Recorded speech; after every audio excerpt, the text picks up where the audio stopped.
বয়স বৃদ্ধিৰ লগে লগে আমাৰ সমাজৰ বেছি সংখ্যকৰ প্ৰৱণতা এইটোৱে যে মোৰ আৰু সময় নাই, মোৰ এতিয়া অৱসৰৰ সময়, মোৰ এতিয়া জীৱনবন্তি নুমাই যোৱাৰ ফালে অগ্ৰসৰ হোৱাৰ সময়। আৰু তেনে সময়তে কিন্তু কিছু ব্যক্তি আছে যিসকলে আন কিছুমান ব্যতিক্ৰম কাম কৰি আমাৰ বাবে আদৰ্শ হৈ পৰে। আৰু তেনেকৈ কৰি আদৰ্শ ব্যক্তি বিনোদ পাটগিৰি ডাঙৰীয়াক আজি আমি ডেমক্ৰেচি লাইভৰ ষ্টুডিঅ'লৈ আমন্ত্ৰণ জনাই আনিছোঁ। দাদা আপোনাক স্বাগতম জনাইছোঁ। হয়, আৰু বিনোদ পাটগিৰিৰ বিষয়ে ক'বলৈ তেওঁ এগৰাকী দৌৰবিদ আৰু দীৰ্ঘ দূৰত্বৰ যিটো দৌৰ কোৱা হয় বয়োজ্যেষ্ঠসকলৰ বাবে যিটো দৌৰ প্ৰতিযোগিতাত তেওঁ ইতিমধ্যে অসম আৰু ভাৰতবৰ্ষৰ লগতে বিদেশতো সুনাম কঢ়িয়াইছে। শেহতীয়াকৈ তেওঁ যোৱা মে' মাহত দক্ষিণ কোৰিয়াত অনুষ্ঠিত এছিয়া পেচিফিক বিশেষ প্ৰতিযোগিতাত তেওঁ অংশগ্ৰহণ কৰি সফলতাও লাভ কৰিছে। আৰু শেহতীয়াকৈ মাত্ৰ কেইদিনমান আগতে তেওঁ মহানগৰীৰ সৰুসজাই ষ্টেডিয়ামত নিপকোৰ যিটো লং ৰান তাত তেওঁ একেৰাহে 8 ঘণ্টা ৰাতিপুৱা 5 বজাৰ পৰা 1 বজালৈ তেওঁৰ এই ক্ৰীড়া জীৱনৰ বিশেষত্ব এইটোৱে যে এই দীৰ্ঘ দূৰত্বৰ এই বিষয়টোৰ লগত তেওঁ জড়িত। আমি পুনৰ স্বাগতম জনাইছোঁ। প্ৰথমতে আমি আপোনাৰ দক্ষিণ কোৰিয়াৰ অভিজ্ঞতাটো জানি লওঁ। আচলতে দক্ষিণ কোৰিয়াৰ বাবে কেনেকৈ বাছনি হ'ল তাৰ পূৰ্বে আমি ফ্লেশ্ববেক কৰিম ইয়াৰ দক্ষিণ কোৰিয়াৰ উত্তৰৰ পিছত যে কেনেকৈ এইবিলাক ক্ষেত্ৰত আহিল, কিতাপ ৰচনাৰ কথাটো আহিব। তো দক্ষিণ কোৰিয়াৰ কথাখিনি জানি লওঁ। দক্ষিণ কোৰিয়ালৈ কেনেকৈ বাছনি হ'ল, আপুনি কেনেকৈ গ'ল, তাত কি হ'ল? দক্ষিণ কোৰিয়াৰ বাছনি মই মানে কলিকতাত নেশ্যনেল খেল খেলিলোঁ, মানে মাষ্টাৰ্ছত নেশ্যনেল খেল খেলাৰ পিছত Assam APMG Asia Pacific masters game, তাতে মই এটা চান্স পালোঁ নেশ্যনেল খেলাৰ পিছত। আৰু মই গুৱাহাটীৰ পৰা পাঠালালৈকে যে 120 কিলোমিটাৰ দৌৰিলোঁ, সেই এটা ৰেকৰ্ড। আৰু সৰুসজাই ষ্টেডিয়ামত নন ষ্টপ, মানে তেতিয়া ফাৰ্ষ্ট মই 52 কিলোমিটাৰ দৌৰিছিলোঁ প্ৰথম। 8 ঘণ্টা আছিল নেকি? 8 ঘণ্টা সেইটো আছিল। 52 কিলোমিটাৰ আছিল, একেৰাহে দৌৰিছিল, কণ্টিনিউ, ন' ৰেষ্ট, অপেন। তাতে মানে আমাৰ বয়োজ্যেষ্ঠ বুলি নহয়, সেইটো অপেন আছিলে। তো মোৰ ৰেকৰ্ডবিলাক মানে দিল্লীত মই এছিয়া পেচিফিক মাষ্টাৰ্ছ গেমছৰ ছেক্ৰেটাৰীয়ে বিচাৰাত মই দিলোঁ। তেনেকৈ মোৰ চিলেকশ্যন হ'ল। আৰু চিলেকশ্যন হোৱাৰ পিছত তেখেতসকলে মোৰ ভিছা বনাই দিলে। বনাই দিয়াৰ পিছত 11 মে'ত গুৱাহাটীৰ পৰা আমি গ'লোঁ মানে দিল্লীৰ পৰা ৰাতি 1:45 আৰু 11 তাৰিখ মানে 12 তাৰিখ হ'ল। আৰু তো তাৰ পৰা আমি ভিয়েটনাম গৈ তাৰ পৰা ভায়া ভিয়েটনাম মানে তাৰ পৰা আৰু সিউল দক্ষিণ কোৰিয়াৰ ৰাজধানী সিউল গৈ পালোঁ ৰাতি মানে 8:30 আবেলি 8:30 গৈ পালোঁ। তাৰ পৰা আমাৰ খেলৰ ষ্টেডিয়াম আছিল জিয়নবুক ষ্টেডিয়াম। তো সিউলৰ পৰা দূৰত 3 ঘণ্টা আমি এয়াৰপৰ্টৰ পৰা বাই বাছেৰে গ'লোঁ। বাই বাছেৰে গৈ ৰাতি আমি বিপ কালেকশ্যন, তাত আমাৰ খেলৰ যিবিলাক ড্ৰেছ বা আমাক দিয়া বস্তুবিলাক লৈ পেলাই ৰাতি আমি আমাৰ নিজা হোটেলত, মানে যি বাছেৰে সিউলৰ পৰা লৈ গৈছিল আমাক আদৰি, সেই বাছেৰে আমাক হোটেলত ড্ৰপ কৰালে। তাত আমাৰ কোনো অসুবিধা হোৱা নাই, ধুনীয়া এৰেঞ্জমেণ্ট। আপুনি ইণ্ডিয়ান টিমৰ এজন মানে মেম্বাৰ হিচাপে গৈছে? ইণ্ডিয়া টিমৰ। অসমৰো কোনোবা আছিল আৰু বেলেগ কোনোবা? আছে অসমৰো আছে। আৰু কেৱল দৌৰে নহয়, বেলেগ প্ৰতিযোগিতা আছিল, বেলেগ প্ৰতিযোগিতা আছিল। গতিকে আমাৰ নেক্সট এই 13 তাৰিখে আমি খেলিলোঁ আৰু মানে বেলেগ খেল। 13 তাৰিখ 3টা গেম খেলিলোঁ। এটা হ'ল 1500 মিটাৰ ৰেচ, এটা লং জাম্প আৰু এটা 100 মিটাৰ ৰেচ। তো 1500 মিটাৰ এটা বিশেষ অভিজ্ঞতাও শুনিলোঁ। আপুনি আৰু এটা ৰাউণ্ড থকা বুলি ভাবিলে আৰু সেইকাৰণে অকণমান স্পীড দিয়া নাছিলে, গম পালে যে সেইটোৱে থাৰ্ড ডাউন আছিলে, নহ'লে আপুনি তাত থাৰ্ড হ'লে। সেইটো কওকচোন কি হৈছিল? আৰু তাততো আপুনি বহু বিদেশৰ পৰা আহিছে, জাপান আহিছে, ছিংগাপুৰ, মালয়েছিয়া, তো বিভিন্ন কাণ্ট্ৰিৰ পৰা আহিছে। তো সেইটো এটা টাফ কম্পিটিশ্যন নিশ্চয় আছিলে, হয়। আৰু সেই অভিজ্ঞতাখিনি যে আপুনি যে অলপৰ কাৰণে কিবা এটা ভুল হৈ গ'ল আপোনাৰ? মানে মইতো সাউথ কোৰিয়া মানে ফাৰ্ষ্ট দৌৰি আছে, মানে আমাৰ age 60+ South Korea first, Japan second আৰু থ্ৰু আউট দি মানে 4টা ৰাউণ্ডৰ থ্ৰু আউট দি মানে 4টা ৰাউণ্ডতে মই 3rd পজিশ্যনত আছিলোঁ মোৰ ভুল হৈ গ'ল লাষ্ট ৰাউণ্ডটো মই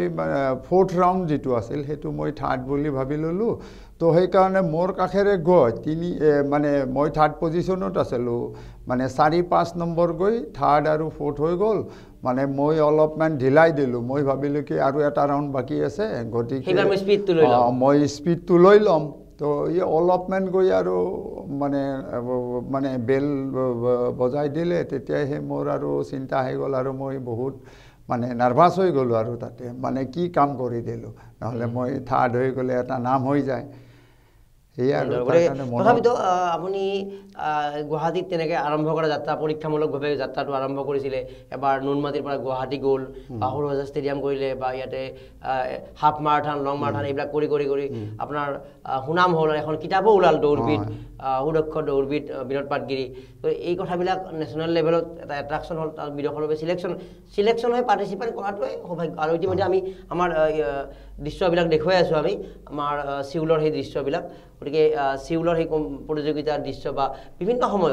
সময়ত বহু প্ৰতিযোগিতাত অংশগ্ৰহণ কৰিছে আৰু সেই অংশগ্ৰহণৰ দৃশ্য আপোনালোকে আমাৰ স্ক্ৰীণত দেখা পাই আছে আচ্ছা এতিয়া কথাটো হ'ল চিউলত 1500 মিটাৰ আছিলে 1500 মিটাৰ দৌৰ 1500 মিটাৰ তাত হয়তো ইমান ঘণ্টা নাছিলে সেইটো আৰু টাইম এটা নিৰ্দিষ্ট আছিলে কিন্তু আপোনাক যিকোনো আমি জানো বা যিকোনো আপুনি চৰ্চিত যে দীৰ্ঘ দূৰত্ব অতিক্ৰম কৰিব পাৰে আৰু এইখিনিতে এটা অন কেমেৰা আমি তথ্য দিব লাগিব তেওঁ বৰ্তমান এগৰাকী ৰিটায়াৰ্ড পাৰ্চন এগৰাকী অংকৰ শিক্ষক হিচাপে তেওঁৰ সুনাম আছে এইটো এটা বেলেগ বিষয় নুনমাটি অঞ্চলত কিন্তু তেওঁ গুৱাহাটী ৰিফাইনাৰীৰ এগৰাকী ৰিটায়াৰ্ড তেওঁ অফিচাৰ আৰু 60 বছৰ বয়সত তেওঁ এই দীৰ্ঘ দূৰত্ব অতিক্ৰম কৰিছে সেইবাবে আমাৰ সাক্ষাৎকাৰ আৰম্ভণি কৰিছিলোঁ যি বয়সত মানুহে জীৱনটো শেষ হৈ গৈছে আৰু জীৱনৰ সময় শেষ হ'ব বুলি ভাবে সেইখিনি সময়ত তেওঁ দৌৰ আৰম্ভ কৰিছে আৰু ডাঙৰ কথা এইটোৱে তেওঁ কিন্তু সৰুৰে পৰা কোনো ক্ৰীড়াবিদ নাছিল হয়তো যদি মোৰ তথ্য ভুল হোৱা নাই বিহাৰত চাকৰি কৰি থাকোঁতে 52 বছৰ বয়সত এবাৰ আপুনি এটা কম্পিটিশ্যনত পাৰ্টিচিপেট কৰিছিলে তো প্ৰথম এই চিন্তাটো কেনেকৈ আহিল যে মই ইমান দীঘল দূৰত্ব দৌৰিব পাৰোঁ এই কথাখিনি যে 52 ইয়াৰ্ছত আপুনি আৰম্ভ কৰিছিলে আপোনাৰ মই বিহাৰতো মানে এনে দৌৰিছোঁ বিহাৰতো 8-10 কিলোমিটাৰ মানে ষ্টাৰ্টিঙতে মানে 1500 মিটাৰ খেলত মানে আমাৰ ৰিফাইনাৰী IRSM মিট কয় অল মানে ইণ্টাৰ ৰিফাইনাৰী স্পৰ্টছ মিটত 1500 মিটাৰত মানে মই বাৰণী ৰিফাইনাৰী ৰিপ্ৰেজেণ্ট কৰিলোঁ তাৰপিছত মই দৌৰৰ প্ৰতি এটা মানে হেঁপাহ জন্মিল আৰু সেইটোৰ পিছত মই তেতিয়া দৌৰো 8-10 কিলোমিটাৰ কেতিয়াবা দৌৰি দিওঁ কিন্তু সেইটো নহয় মানে মাৰাথন ৰেচ মই তাত জইন কৰা নাছিলোঁ বিহাৰত 2014 চনত গুৱাহাটীত যেতিয়া মোৰ আকৌ মানে বাৰণী ৰিফাইনাৰী ট্ৰান্সফাৰ হৈ আহিল তেতিয়া ইয়াত মই মানে দৌৰিলোঁ SBI green marathon first 10 kilometre তাৰপিছত দৌৰিলোঁ মই 21 কিলোমিটাৰ আৰু এটা দৌৰিলোঁ গুৱাহাটী IIT স্পন্সৰ কৰিছিল বিট প্লাষ্টিক বুলি সেইটো হাফ মাৰাথন 21 কিলোমিটাৰ ইয়াৰ পিছত মই মানে কামাখ্যা মন্দিৰলৈকে মোৰ মানে মনে কয় মই এনে ভৰলুলৈকে দৌৰি যাওঁ ৰিটাৰ্ণ নুনমাটিত ঘৰ তাৰ পৰা মই কামাখ্যা মন্দিৰলৈকে দৌৰি যাওঁ আৰু প্ৰেক্টিছ কৰি আছিলে মোৰ এই দূৰত্বটো আৰু অলপ বঢ়াব লাগে কামাখ্যা মন্দিৰলৈকে যাওঁ তাত মই প্ৰথমতেতো 1.5 ঘণ্টাত মই কামাখ্যা মন্দিৰৰ একদম টপত গৈ পেলাই তাতে মই মাক মই প্ৰণাম জনাইছিলোঁ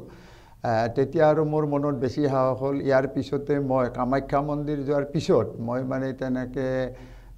নুনমাটিৰ পৰা এনেকৈ নুনমাটি গুৱাহাটী ক্লাব পাণবজাৰ তেনেকৈ জালুকবাৰী হয় বেলতলা বশিষ্ঠ খানাপাৰা তাৰপিছত প্ৰতীক্ষা নাৰেংগী হৈ পেলাই নুনমাটিলৈকে মানে কমপ্লিট মানে এনে আৰু ডিষ্টেঞ্চ মতে সেইটো 51.2 মোবাইলৰ হিচাপ মতে একেৰাহে দৌৰি আছে আৰু মোৰ যদি তথ্য ভুল হোৱা নাই 2021 চনৰ 17 ছেপ্টেম্বৰ আছিল আৰু সেই বছৰটোৰ সেই দিনটো আটাইতকৈ ভয়ংকৰ গৰম আছিল বহুত গৰম আছিল সেই গৰমত আপুনি দৌৰি আছে ৰাতিপুৱা আৰম্ভ কৰা দৌৰটো দিনৰ ভাগত এনেকৈ খানাপাৰা এইবিলাক হৈ প্ৰতীক্ষা হৈ আকৌ নুনমাটি এটা ৰাউণ্ড আপুনি কমপ্লিট কৰিছিলে তো আপোনাৰ ভাগৰ নালাগে বা সেইটো কেনেকৈ প্ৰথম ৰাউণ্ডটোত ভাগৰ মানে অলপটো ভাগৰ লাগিছিল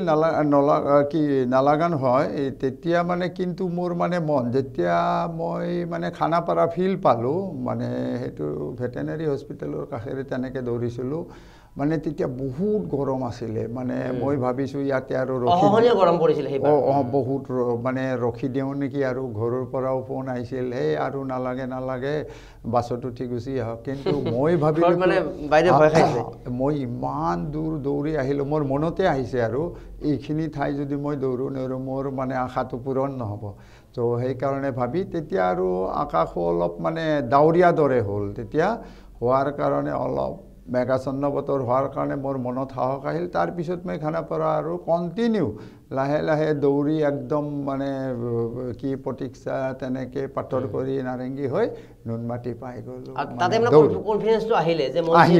ইমান তীব্ৰ গৰমত এনেকুৱা দৌৰ কৰিব পাৰিছোঁ তেনে মই দীৰ্ঘ দূৰত্বত অংশগ্ৰহণ নকৰোঁ আৰু তাৰপিছত আপুনি হয়তো সৰু সজাই 8 ঘণ্টা 2021 চনত ডিচেম্বৰ মাহ আছিল ডিচেম্বৰৰ মানে সেইটো 18 তাৰিখ আছিল পুৱা 6 বজাৰ পৰা 2 বজালৈকে আছিলে 2 বজালৈকে মানে সেইটো 8 ঘণ্টা ৰাতিপুৱা 6টাৰ পৰা আবেলি 2টালৈকে 8 ঘণ্টা আছিল আৰু সেইবাৰ প্ৰথম মই 52 কিলোমিটাৰ দৌৰিছিলোঁ নেদেখিলে মানে গম নাপালে বিশ্বাস কৰিব টান কথা কিন্তু আপুনি অলৰেডি তথ্যগতভাৱে চবে সন্মুখত এইটো কৰিছে তো এইটো কেনেকৈ সম্ভৱ আমিতো ঘৰৰ পৰা অফিচলৈ কেতিয়াবা খোজকাঢ়ি আহিলে অলপ সময় আমাৰ ভাগৰ লাগি যোৱা নাই তেনেকুৱা হৈ যায় বা বেছিভাগৰ এইটো হয় তাত আপুনি 60+ আৰু অন কেমেৰা আপোনাৰ হয়তো অনুমতি থাকিব আপুনি ডায়েবেটিছৰ লগতো এটা কন্ট্ৰল কৰি থাকিব লাগে নিজকে তাৰ পাছতো আপুনি 8 ঘণ্টা দৌৰি থাকোঁতে এই ভাগৰ লগা প্ৰচেছটো সেইকাৰণে আপুনি ব্যতিক্ৰম এটা আইডিয়েল কাম কৰিছে সেইখিনি আমাৰ কি ভাগৰ নালাগে নেকি আপোনাৰ নাই মই ভাগৰ ফিল কৰা নাই যেতিয়া ৰাতিপুৱা 5টা বজাৰ পৰা 3 ঘণ্টামান পূৰা মোটামুটি 30 কিলোমিটাৰ ওচৰত মোটামুটি দৌৰি দিলোঁ তাৰপিছত লাহে দৌৰি থাকিলে আমি মিনিমাম 50 কিলোমিটাৰ কৰিব লাগে 8 ঘণ্টাত তো মোৰ মানে 8 ঘণ্টাতটো 52 কিলোমিটাৰে হৈ গ'ল মাজতে কিবা মানে দৌৰি থাকোঁতে কিবা গ্লুকোজ পানী গ্লুকোজ পানী দিয়ে খোৱা বস্তু কণী দিয়ে কল দিয়ে কমলা নিমখ দি পেলাই আমাক খুৱায় সেইটো বহি কৰবাত খাই বহি নহয় দি থাকে টেবুলত থোৱা থাকে তাৰ পৰা লৈ খাই থাকোঁ দৌৰি থাকোঁ তেতিয়া আমাৰ ফাৰ্ষ্ট ভয় আৰু কিজানি 50 কিলোমিটাৰ কমপ্লিট নহয় সেইটো কাৰণত ভয় আছে মানে জোৰত নদৌৰিলেও মানে লাহে দৌৰিয়ে আছোঁ মানে ৰেষ্ট লোৱাৰ কথা নাই আৰু মানে মনত ভয় কি খালি 50 কিলোমিটাৰ হয় নে নহয় তো লাষ্টততো আৰু মা কামাখ্যাৰ দয়া কমপ্লিট হোৱাৰ পিছত কিবা আপোনাৰ শাৰীৰিকভাৱে কিবা অসুস্থতা নাই তেনেকুৱা নাই প্ৰেছাৰ মইতো গাড়ী চলাই নিজে তাৰ পৰা নিজে আৰু নুনমাটিলৈকে আহিছোঁ সৰু সজাইৰ পৰা নাই কোনো প্ৰব্লেম হোৱা নাই হয় আৰু এইটো কথাই যে আপুনি সৰুকৈ আৰম্ভ কৰিলে 52 ইয়াৰ্ছত আৰু কৰি ষ্টেপ বাই ষ্টেপ যে সফলতা যে একেদিনাই নাহে সেইটো এটা কথা আপোনাৰ জীৱনৰ পৰা বুজিব পাৰি লগতে জীৱনৰ লক্ষ্য যদি চেছ কৰা বুলি কোৱা হয় জীৱনৰ লক্ষ্য অনুসৰণ কৰাৰ কোনো বয়সৰ কথা নাথাকে বা আমাৰ অৱসৰৰ পিছত হওক বা আফটাৰ 50 যিসকলে ভাবে যে 50 বছৰৰ পিছত মোৰ লাইফটো আৰু মই জিৰণিৰ ফালে গৈ আছোঁ মই অৱসৰৰ ফালে গৈ আছোঁ মই বিদায় লোৱাৰ ফালে গৈ আছোঁ পৃথিৱীৰ পৰা তাৰ বিপৰীতে কিন্তু আপুনি এটা আদৰ্শ হয়তো আপুনি কোনো বিদেশৰ এগৰাকী নাগৰিক হোৱাহেঁতেন আপোনাক লৈ গোটেই ৱৰ্ল্ড ৱাইড ডাঙৰ এটা প্ৰচাৰৰ ব্যৱস্থা হ'লহেঁতেন বা তেনেকুৱা হ'লহেঁতেন গতিকে এইটা কিন্তু অতি গুৰুত্বপূৰ্ণ বিষয় গতিকে আপুনি এই বিভিন্ন দৌৰৰ পৰা কি শিকিলে আচলতে জীৱন সম্পৰ্কীয় বা বিভিন্ন কথা আপোনাৰ কিয়নো এই বস্তুটোৰ প্ৰতি আকৰ্ষিত হয় আপুনি বাৰে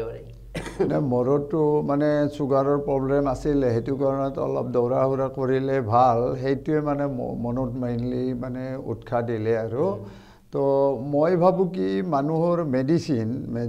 মানে এফলীয়া আৰু তাৰ মানে আমাৰ এক্টিভিটি যিটো দৌৰা বা খোজকাঢ়া এইবিলাকৰ পৰা আমি মানে বহুত বেমাৰৰ পৰা হাত সাৰিব পাৰোঁ মানে আমাৰ দেহৰ কাৰণে মানে মেডিচিনটো এফাল আৰু আমাৰ যিটো ফিজিকেল এক্সাৰচাইজ ফিজিকেল মুভমেণ্ট এইটো মানে এফালে সেইটো মই লাইফত মানে একদম গম পাই গৈছোঁ মোৰ পালাত মই একদম গম পাইছোঁ প্ৰথমতে মই যিমান ইনচুলিন লৈছোঁ আজিকালিতো অকণ ইনচুলিন লওঁ মোৰ দেউতাৰ কাৰণে হেৰিডিটি ডক্টৰে কোৱা মতে বংশগতভাৱে যিটো হয় সেইটো থাকেই আৰু সেইকাৰণে মই এতিয়াও ষ্টিল অকণ মানে লওঁ আৰু মানে ইনচুলিন তথাপিতো কিন্তু মই দৌৰাটো বাদ নিদিওঁ আৰু সেইটোৱে কথাটো যে আমি যদি শৰীৰটোক অনুশীলন কৰাওঁ আমি যদি অনুশীলনত ব্যস্ত হওঁ তেতিয়া কি আমি মেডিকেলৰ বিচনাত বা ফাৰ্মাচীলৈকে দৌৰি গৈ থকাৰ পৰিৱৰ্তে আমি এটা নিৰোগী জীৱনো লাভ কৰিব পাৰোঁ গতিকে আপুনি সেই প্ৰক্ৰিয়াটোৰ পৰা আৰম্ভ কৰি এক্সাৰচাইজৰ পৰা আৰম্ভ কৰি গৈ গৈ চিউল পালেগৈ আপুনি ভাৰতীয় দলৰ হৈ খেলিবলৈ হওক অংশগ্ৰহণ কৰাৰ বাবে আগবাঢ়িলে গতিকে এইটো এটা মানুহৰ যে আমি ইতিবাচক কামবিলাকত অগ্ৰসৰ হৈ থাকিব লাগে কেতিয়া কাৰ লক্ষ্য পূৰণ হয় কিন্তু লক্ষ্য আমি অনুসৰণ কৰি আগবাঢ়ি গৈ থাকিব লাগে নিশ্চিতভাৱে আৰু এবাৰ গুজৰাটত নেশ্যনেল খেলিলোঁ গুজৰাটৰ অভিজ্ঞতাটো বোধহয় ভাল অভিজ্ঞতা আছিলে গুজৰাটত ফিফ্থ ৱাকাথন আছিলে সেইটোত মানে গুজৰাটত আমাৰ মানে সেইটো অল ইণ্ডিয়াৰ আছিল আৰু সেইটো নেশ্যনেল খেলটো আৰু ৰিচেণ্টলি যিটো নিপকোৰ উদ্যোগত সৰু অজাইত হ'ল তাত আপুনি কেনেকুৱা পাৰফৰ্মেঞ্চ ইয়াতে আমাৰ 26 জন আছিলে তাৰে মই ৰেংক পালোঁ 13 মানে অপেন আছিলেতো মানে বয়সৰ মানুহ মই মানে এজেড 50 প্লাছ বুলি নহয় তাৰমানে নাই 50 তেওঁলোকৰ লগত আপুনি একেলগে কমপ্লিট কৰিছে একেলগে কমপ্লিট কৰিছোঁ এজ গ্ৰুপ 60 প্লাছ ময়ে আৰু বেছি বয়সত আৰু মই থাৰ্ড ৰেংক পালোঁ এইটো মানে এটা আপোনাৰ এটা লক্ষ্যতে পৰিণত হৈ গৈছে এই বিষয়টোৰ কিবা ইণ্টাৰনেশ্যনেল ইভেণ্ট বা অলিম্পিকত হয়তো এনেকুৱা নাই কিন্তু তথাপিতো এইটোতো ইণ্টাৰনেশ্যনেলেই আছিল আমাৰ যিটো চিউলত হ'ল তাত এছিয়াৰ ইণ্টাৰনেশ্যনেলে আছিলে তথাপি বা ইউৰোপ বা সেইবিলাক দেশৰ অহাকে আৰু বৃহৎ ভিত্তিত এনেকুৱা প্ৰতিযোগিতা কিবা আছে বা ভৱিষ্যতে কিবা লক্ষ্য আছে আৰু আপোনাৰ আৰু মই বিদেশত সুনাম কৰিব বিচাৰোঁ এইবাৰ যিটো মোৰ পূৰণ নহ'ল আকৌ পূৰণ কৰিব বিচাৰোঁ মোৰতো মোৰ ইচ্ছা আছে মই মানে এদিন হ'লে এদিন মানে বিদেশত নাম কৰিম যি মোৰ মানে ইভেণ্টত মানে মাৰাথন ৰেচ বা যি ৰেচত আৰু মই মানে এদিন হ'লেও একদিন মানে ছাকচেছ কৰিম বুলি মোৰ মনতে ভাবি আছোঁ হয় ঠিক আছে আমি এয়া আপোনাৰ বিষয়ে কিছু জনাবৰ প্ৰয়াস কৰিলোঁ যে আপুনি বয়সক প্ৰশ্ৰয় দিয়া নাই বয়সক প্ৰশ্ৰয় নিদি বৰং আপুনি ফাৰ্মাচী বা মেডিচিন বা ডক্টৰৰ পৰা আঁতৰি থকাৰ এটা উপায় এটা উদ্ভাৱন কৰি এগৰাকী ক্ৰীড়াবিদ হিচাপে পৰিগণিত হ'ল এটা সুন্দৰ কথা গতিকে আপোনাৰ বিষয়ে অকণমান তথ্য মানুহে জানিব লাগিব যে আপুনি আমি যিমান দূৰ জানো বজালীৰ পুথিমাৰীত আপুনি জন্মগ্ৰহণ কৰিছিলে আৰু তাৰপিছত পৰৱৰ্তী সময়ত আপুনি গুৱাহাটীত আহিলে আপুনি পলিটেকনিক বা বিভিন্ন কৰিলে শিক্ষকতাও কৰিলে মাজতে আৰু সেই স্কুলত শিক্ষকতা কৰিলে আৰু এতিয়াও কিন্তু নুনমাটিৰ বহু অঞ্চলত আপুনি অংকৰ এগৰাকী টিচাৰ হিচাপেও অৱগত তো অকণমান কষ্ট পুথিমাৰীৰ পৰা গুৱাহাটী অহাৰ যাত্ৰাটো বা ইয়াত কেনেকৈ সংগ্ৰাম হ'ল শিক্ষকতাৰ পৰা আকৌ ৰিফাইনেৰী চাকৰি পালে চমুকৈ আপোনাৰ বিষয়ে অলপ ক'ব লাগে গুৱাহাটী মানে আমিতো বজালীৰ পৰা পিউ ছায়েন্স পাছ কৰাৰ পিছত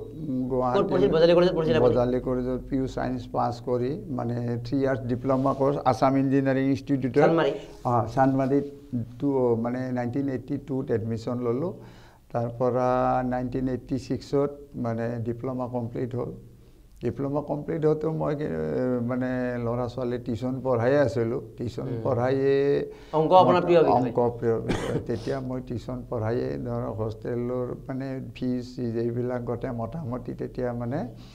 মোৰ নিজৰ খৰচাটো মই নিজে ওলাইছিলোঁ আৰ্থিক সংগ্ৰাম আছিলে আৰ্থিক তেতিয়া গুৱাহাটী আহি পেলাই আৰু টিউশ্যন কৰিয়ে মোটামুটি ডিপ্ল'মাটো কমপ্লিট হ'ল ডিপ্ল'মাৰ পিছত মানে BSCত এডমিশ্যন লোৱা আছিল তো BSCও মোৰ 1987ত মানে BSC কমপ্লিট হ'ল BSC কমপ্লিট হোৱাৰ পিছত মানে মইতো গুৱাহাটী ৰিফাইনেৰীত মানে চাকৰি BSC পষ্টতে পালোঁ আৰু ইয়াৰ আগতে মানে গুৱাহাটী ৰিফাইনেৰী 3 বছৰ চাকৰি হোৱাৰ পিছত মই মানে APSC কমপ্লিট কৰি আছাম PWDত মানে চিভিল ডিপ্ল'মা চাকৰি পাইছিলোঁ তাত মই নাহিলোঁ ৰিফাইনাৰীতে থাকিলোঁ ৰিফাইনাৰীত থাকি 2009 চনত মই মানে গুৱাহাটী ৰিফাইনাৰী প্ৰডাকশ্যন ইঞ্জিনিয়াৰ হিচাপে প্ৰমোশ্যন লৈ বাৰাউনী ৰিফাইনাৰী গ'লোঁ বাৰাউনী ৰিফাইনাৰীতো মই 5 বছৰ থাকিলোঁ তাত থাকোঁতে মই যিমান জানো MSCতো এডমিশ্যন লৈছিলোঁ MSc মেথছৰ কৰিলোঁ বাৰাউনী ডিষ্টেঞ্চ এডুকেশ্যনৰ কমপ্লিট হৈ গ'ল আচৰিত মাৰিব লাগিব চাকৰি সংসাৰ তাৰপাছত আপুনি তাত MSc দৰে ছাবজেক্ট ডিষ্টেঞ্চ লাৰ্ণিঙত আপুনি হৈ গৈছে ডিষ্টেঞ্চ লাৰ্ণিঙত MSc হ'ল আৰু তাৰ পৰা মোৰ মানে প্ৰমোশ্যনতো সুবিধা হ'ল MSCত আমাৰ মাৰ্কছ এটা কিবা বেছি থাকে প্ৰমোশ্যনৰ ক্ষেত্ৰত তাৰ পৰা প্ৰমোশ্যন লৈ গুৱাহাটীলৈ আহিলোঁ মুঠতে আপুনি কষ্ট কৰিবলৈ এলাহ নকৰে কাৰণ ইয়াত যদি 5টা বজাত দৌৰ আৰম্ভ হৈছে ঘৰত আপুনি 3টা বজাতে হয়তো উঠিব লাগিব নুনমাটিৰ পৰা একদম উঠি গা চা ধুই অসমীয়া যিটো এলাহ বুলি কোৱা হয় এলেহুৱা লাহে লাহে তাৰ বিপৰীতে কিন্তু আপুনি এগৰাকী বেলেগ ধৰণৰ মানুহ আৰু এই ক্ষেত্ৰত পৰিয়ালৰ আপোনাৰ সহধৰ্মিনীয় এগৰাকী যদি উৎসাহ দিয়ে আপোনাৰ বা পৰিয়াল আপোনাৰ ছোৱালী হয়তো দিল্লীত অধ্যয়নৰত গতিকে পৰিয়ালৰ ফালৰ পৰা এই ছাপোৰ্টটো কেনেকৈ দিয়ে কাৰণ এতিয়া বয়স হৈ আহিছে অকণমান কণ্ট্ৰল কৰা এনেকুৱা কিবা কিবি অকণমান ভয় কৰে নেকি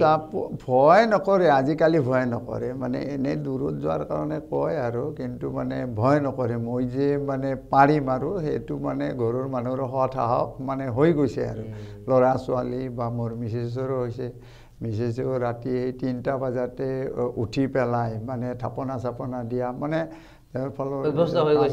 মানে ধুনীয়াকৈ কৰে এই ধৰণৰ বাক্য এটা নোলায় যে চাকৰি অৱসৰ পাইছে ঠিকে আছে ল'ৰা ছোৱালী ঠিকে হৈছে গতিকে এতিয়া আৰু ৰেষ্ট লোৱাৰ সময় কি আৰু এতিয়া ইমান এইবিলাক ঋণাত্মক নিগেটিভ কথা আৰু নকয় নিগেটিভ কথা ক'লেও মই নামানো মোৰ মনে নাপায় মই নুশুনো মই যিটো কাম কৰিছোঁ ভাল কাম কৰিছোঁ সমাজৰ প্ৰতি আদৰ্শৰ কাম কৰি আছোঁ আৰু আপোনাক লৈ যিখন এখন কিতাপ আমি সম্পাদনা কৰিছিলোঁ বহু ব্যক্তিয়ে লিখিছিলে সেই কিতাপখনে বোধহয় আপোনাক এটা জীৱনটোৰ উৎসাহ দিছে কাৰণ সেই কিতাপখনৰ আপোনাক লৈ বহু মূল্যায়ন কৰিছিল ডাক্তৰ বীৰেণ পাটগিৰিকে ধৰি বহু ব্যক্তি হয়তো নামবিলাক আমাৰ এতিয়া পাহৰি গৈছোঁ যে আপোনাক লৈ আৰু এজন ব্যক্তিয়ে হয়তো এনেকুৱা কথা আপোনাৰ বিষয়ে লিখিছিলে মই নামটো পাহৰিলোঁ যে আপুনি এটা সামাজিকভাৱে যে সচেতন মানুহ আপোনাৰ ঘৰৰ ওচৰত এই ৰাস্তাটোত গাঁত কেইটামান আছিলে আৰু সেই ব্যক্তিজনে আপোনাক দেখি আছিলে আপুনি খুকুৰিত মানে মাটি লৈ নিজা খৰচত নিজে কষ্ট কৰি সেই ৰাজহুৱা গাঁতটো বন্ধ কৰি দিছিলে কিন্তু আমি বহুত দেখা পাওঁ যে বাইলেনত বহুত বাইলেনত আহোঁ সেই বাইলেনটোৰ মানে এডোঙা পানী থাকে গাঁত থাকে তাৰ সন্মুখত 5 মহলীয়া 3 মহলীয়া বিল্ডিং থাকে সেই মানুহজনে কিন্তু মাত্ৰ কেইহাজাৰমান টকা খৰচ কৰি পুতি দিব পাৰে সেইটো নকৰে কিন্তু আপুনি এই নুনমাটিৰ ব্যস্ত পথৰ গাঁত আপুনি মাৰিছিলে সেই কিতাপখনত এজন ব্যক্তিয়ে লিখিছিলে আপোনাৰ কথাটো তাৰ পৰাই বুজি পায় আপোনাৰ মনটো কেনেকুৱা আমি বুজি পাওঁ তো সেই কথাখিনি অভিজ্ঞতাটো কি আছিলে মানে গুৱাহাটী ৰিফাইনাৰী নুনমাটিৰ পৰা ছেক্টৰ 3 লৈকে মানে ৰেলেৰে আমাৰ যিবিলাক ক্ৰুড অইল বা আমাৰ প্ৰডাক্টবিলাক লৈ যায় সেইখিনিত মানে মেইন ৰোড মানে সেই ৰাস্তাত কি আছে ৰেলৰ যি চিৰি তাত মানে গাঁত হৈ পেলাই বহুত মানুহ ছোৱালী বিশেষ কৰি ছোৱালী মানুহবিলাক মানে তাত ছোৱালী মানুহে তেনেকুৱা মই লক্ষ্য কৰিলোঁ একদিন আগতে গতিকে নেক্সট দিনাখন ৰাতিপুৱা মোৰ মিছেছে নাজানে মই মানে টাগাৰী এটা বেলচা এখন লৈ পেলাই বস্তাত ভৰাই লৈছোঁ আৰু মোৰ বাইকত লৈ মই মনে মনে গুচি গৈছোঁ গৈ পেলাই মানে তাতে প্ৰথম দিনা মই 50 টাগাৰীমান মানে 50 না 52 টাগাৰী দিলোঁ কমপ্লিট নহ'ল মানে শিল ছাইডত পাথৰ আছিলে গতিকে বেলচাৰে ভৰাই আনি মই তাতে দিলোঁ নাই মোৰ লগৰ মানে নাই আৰু মই নেক্সট দিনা আৰু আহিছোঁ নেক্সট দিনা আহি পূৰা কমপ্লিট কৰি দিছোঁ মানুহে দেখি ভাল পাইছে আৰু মানে ভাল পাইছে আৰু সেইজন ব্যক্তিটো আপোনাৰ বিষয়ে লিখিলে সেইকাৰণে মই গম পালোঁ মই এইটোৱে কথা ক'ব বিচাৰিছোঁ যে আমি কিবা এটা কাম কৰিলে তাৰ আমি নিশ্চয় স্বীকৃতি বা কথা নাথাকে কামখিনি আমি কৰিলে আমি মনৰ এটা শান্তিৰ কথা থাকে আৰু বহুতে মই যিটো উদাহৰণ দিলোঁ বহু মানে অট্টালিকাৰ সন্মুখৰ ঠাইও মানে বছৰ ধৰি এনেকুৱা হৈ আছে আপোনাৰ ঠাইত অন্য ব্যক্তি হোৱাহেঁতেন কি কৰিলেহেঁতেন যে তেওঁ 10জনমান ব্যক্তিক সাক্ষাৎ কৰিলেহেঁতেন কৰি এখন কমিটি কৰিলেহেঁতেন তাৰ সভাপতি সম্পাদক কোন হ'ব তাত 3 দিন ধৰি কাজিয়া হ'লহেঁতেন তাৰপিছত সেই 10জনে লগ হৈ মানে পইচা পাতি তুলি ডিচি অফিচত এখন মেমৰেণ্ডাম দিলেহেঁতেন ডিচি অফিচত 10 দিনমান তাত বাতি কাঢ়াৰ অন্তত যে আমাৰ এই গাঁতকেইটা মাৰি দিব লাগে বুলি কোৱা তেনেকৈ 1 বছৰ 2 বছৰ গৈ যিমান টকা খৰচ হ'লহেঁতেন তাতকৈ কম খৰচত গাঁতকেইটাই হৈ যায় যিটো কথা আপুনি উপলব্ধি কৰি সেই মিটিং নাম 10জনক ক'বলৈ নগ'ল আপুনি কোনো ডিচি অফিচলৈ তাত বাজি নাকালে MLAক আপুনি মানে অনুৰোধ নজনাই নিজে কামটো কৰিলে কামটো কৰি গৈছে আপুনি শান্তিও পাইছে এটা শান্তি পাইছোঁ ৰিফাইনাৰীটো মোৰ নাম হৈ গৈছে ল'ৰা বা পাটগিৰি দাদাই আজি এইবিলাক এনেকুৱা কাম কৰি দিছে মানে এইটো বহুত ডাঙৰ কাম কৰি দিছে অফিচত মানে কোৱাকৈ হৈ গৈছে আৰু আৰু সেইটো আপুনি কাকো জনাই বা কোনো সংবাদ মাধ্যমৰ আমিতো সেই ব্যক্তিজনৰ কথাটো গম পাই লিখাৰ কাৰণেহে অৱগত হৈছিলোঁ কোনো আপুনি ফটোগ্ৰাফ বা এনেকুৱা কোনো প্ৰচাৰৰো কোনো ব্যৱস্থা নাই গতিকে এজন সঁচা ব্যক্তি আৰু আপুনি এটা আদৰ্শ জীৱন আৰু ইমান সহজ সৰল আৰু যিটো আপুনি দৌৰৰ ক্ষেত্ৰত এটা লক্ষ্য বান্ধি ৰৈছে আৰু যাৰ জৰিয়তে আপুনি শৰীৰৰ যিটো ডায়েবেটিছ যিটো ৰোগ মধুমেহ ৰোগৰ বিৰুদ্ধে আপুনি যুঁজিছে গতিকে সেইটো এটা বাৰ্তা যে বহু মধুমেহ হোৱা ৰোগীয়ে ৰাতি ভাত নাখায় কিবা নাখায় বা এনেকুৱা বিভিন্ন কথা তেওঁ সেইটো পালন কৰে কিন্তু এই যে অনুশীলন কৰি যে শৰীৰটোক সেই যে ইনচুলিন লোৱাৰ পৰা মধুমেহ বাচি থাকিব পাৰি এই কথাটো কিন্তু বহুতে গুৰুত্ব নিদিয়ে আমি আশা ৰাখিম আজিৰ সাক্ষাৎকাৰটোৰ পৰা আপোনাৰ এই আদৰ্শ কথাখিনিৰ পৰা এই আদৰ্শৰ বাৰ্তা যাব সেইবাবে এই ব্যৱস্থা কৰিলোঁ আপোনাক শুভকামনা জনালোঁ আৰু আপুনি যেতিয়া আদৰ্শত পৰিণত হৈছে এটা ষ্ট্ৰং মেন হয়তো এনেকুৱা বহু সুবিধা আপোনাক দিয়াৰ প্ৰয়োজন আছে অসম চৰকাৰৰ ক্ৰীড়া বিভাগ হওক ভাৰত চৰকাৰ হওক আপোনাৰ বহু উচ্চ পৰ্যায়ৰ হয়তো পুৰস্কাৰ বা তেনেকুৱা বিশেষেৰে সন্মানিত কৰিলে আপোনাৰ এটা বাৰ্তাটো মানে এটা মেছেজ হিচাপে যাব আমি আশা ৰাখিম ভাৰত চৰকাৰ বা অসম চৰকাৰে এই ক্ষেত্ৰত আগন্তুক সময়ত ব্যৱস্থা গ্ৰহণ কৰিব আৰু আপোনাৰ দৰে আদৰ্শ ব্যক্তিত্বক বিশেষকৈ এই যিটো এটা আপুনি এটা মানসিকতা আপোনাৰ যিটো যে বয়স হোৱাৰ পিছতো আপুনি বয়সৰ ফেক্টৰটো আঁতৰাই থৈ যুঁজ কৰি আছে আপোনাক শুভেচ্ছা জ্ঞাপন কৰিছোঁ আৰু ডেমক্ৰেচি লেভক এইখিনি সময় দিয়াৰ বাবে আপোনাক আমি ধন্যবাদ জ্ঞাপন কৰি আমাৰ এই বিশেষ সাক্ষাৎকাৰৰ পৰা মই মৰম কুমাৰে বিদায় লৈছোঁ ধন্যবাদ আৰু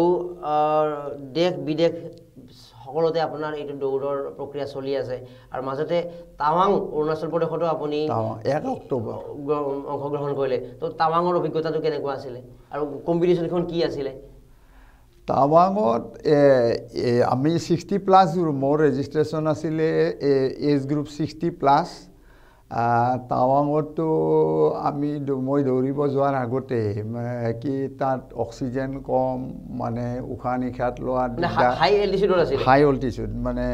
তাত দিগদাৰ হয় এইবিলাক শুনিছিলোঁ তথাপিতো আৰু মনেদি ভাবি লৈছোঁ যিহেতু মই 42 মানে ফুল মাৰাথন 42.2 কিলোমিটাৰৰ কাৰণে মই জইন কৰিলোঁ মই গুৱাহাটীত প্ৰেক্টিছ কৰিছোঁ বেলেগ বেলেগ পাহাৰত ধৰক মানে যিবিলাক পাহাৰ আছে পাহাৰে দৌৰিছোঁ খালি এইবিলাক প্ৰেক্টিছ কৰিছোঁ বহুত দিন তাত মানে গোটেই হেৰিটো মাৰাথন তাততো আৰু 42 কিলোমিটাৰ প্লেইন নহয় ডাউনত 20 কিলোমিটাৰ আৰু আপত আমি দৌৰিছোঁ মই দৌৰিছোঁ 22 কিলোমিটাৰ মানে ডাউনত 20 কিলোমিটাৰ আপত 22 কিলোমিটাৰ তো সেই দূৰ মানে কমপ্লিট কৰিলোঁ মই 6 ঘণ্টা 13 মিনিট 43 ছেকেণ্ড নন ষ্টপ এইটো মানে মোৰ কাৰণে মানে ভালে হৈছে ৰিমাৰ্কেবল আৰু এইটোতো এটা ব্যতিক্ৰম যে প্লেইনত আপুনি কৰি আছে আৰু তাত মই এজ গ্ৰুপৰ 3rd হলো হাই এল্টিটিউডত আপোনাৰ 6 ঘণ্টা অক্সিজেনৰ প্ৰবলেম তেনেকুৱা নাই কোনো অক্সিজেনৰ কোনো প্ৰবলেম একো প্ৰবলেম হোৱা নাই আমি মই 2 দিন আগতে গৈ পালো এদিনাখন তাৰ আগতে মানে 16 কিলোমিটাৰ ডাউনত 8 আৰু আপত 8 এই 16 ঘণ্টা যে দৌৰিছিলোঁ মানে আমাৰ ৰেচৰ আগদিনাখন প্ৰেক্টিছ কৰি চালোঁ যে নাই কোনো অসুবিধা পোৱা নাছিলোঁ আপুনি যে কষ্ট ইমান কৰে সেইটো এটা ডাঙৰ আচলতে কথা আচলতে তো সেইটো এটা বিষয় আৰু সেইটো কম্পিটিশ্যনখন মানে অৰুণাচল গভৰ্ণমেণ্ট বা কোনোবা অৰুণাচল গভৰ্ণমেণ্ট আৰু মানে ইণ্ডিয়ান আৰ্মি